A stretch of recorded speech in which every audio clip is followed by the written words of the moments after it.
Hello and good morning, everyone. Today's subject, the second generation of the General Motors EV1 electric car put out in the 1990s. Second generation offered your nickel metal hydride as an option on the batteries.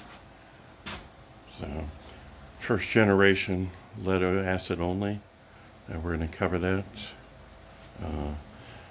I did see a video where they had a climate control return setting, same as my Nissan Leaf. You could set the time and the temperature when you return. It'll run the heat or air conditioning, make your car comfortable when you get back in it. So standard is 26 lead acid batteries, rated at 18.7 kilowatt hours with a range of 55 to 95 miles. And of course, the center of that is 75 miles. Optional, you could get just as many nickel metal hydride batteries, rated at 26.4 kilowatt hours with a range of 75 to 130 miles. Now, the nickel metal batteries took a little longer for a full charge, but they weighed over 150 pounds less than the lead acid batteries. The car has regenerative braking. There's like a coast button or whatever by the gear shift too. And the electric brakes in the rear.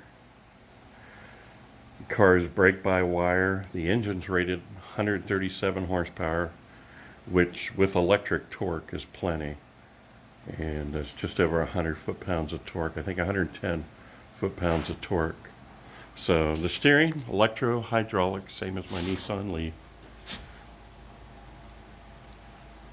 The drive motor for the second generation with 137 horses weighed only 150 pounds, AC, three-phase drive motor.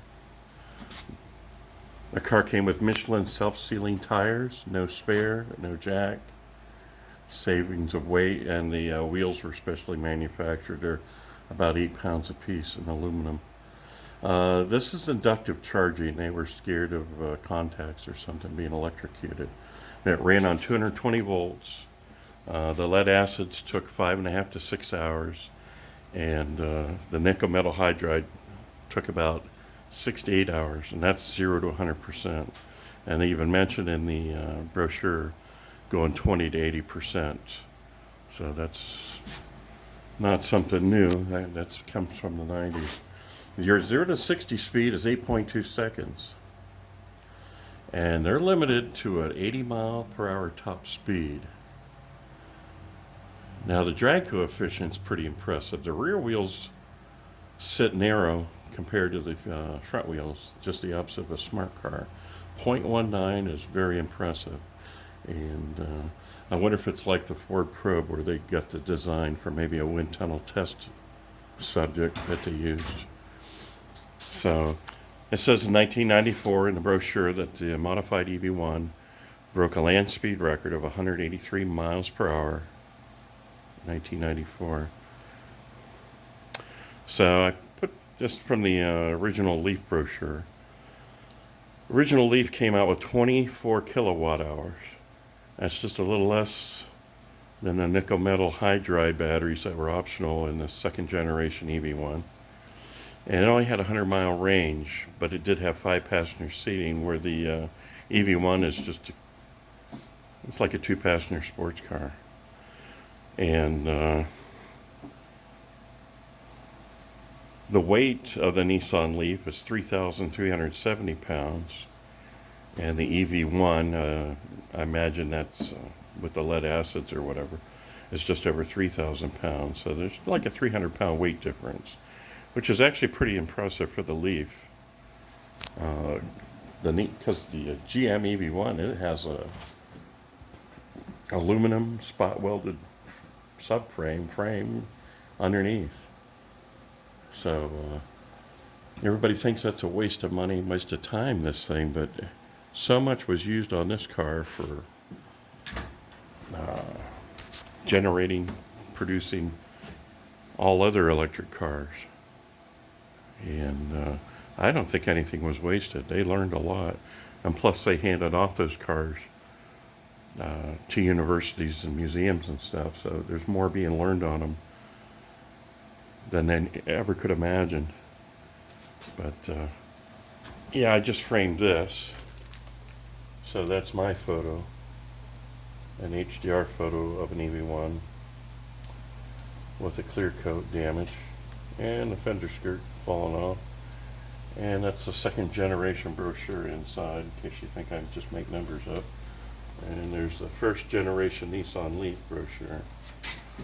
So,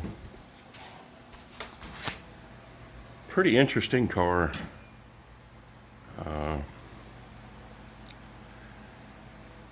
Let's see, in '91 I bought the new Saturn. And you could only get these cars at Saturn dealers. So, it was based off a concept car that was real sleek in the late 80s, early 90s. And they had a solar-powered car that broke records. So, pretty impressive. I mean, this is going back a lot of years, and you're talking like 30 years. Just imagine if there wasn't that gap in between. And still don't know why they smashed the little guys. Heck, they should have hung on to them. The little guys would be worth money. They just put out one every month or something and sell it to some rich person to pay some bills. But they had to smash them, disable them, smash them, everything. I am thankful like 40 survived. And Francis Ford Coppola, I guess, never turned his in. And he actually has a quote in the second generation brochure on the EV1, which is kind of funny. But the batteries, they were kind of leak proof. The lead acid and nickel metal, the things were captured in a solution that didn't really keep them solid or whatever.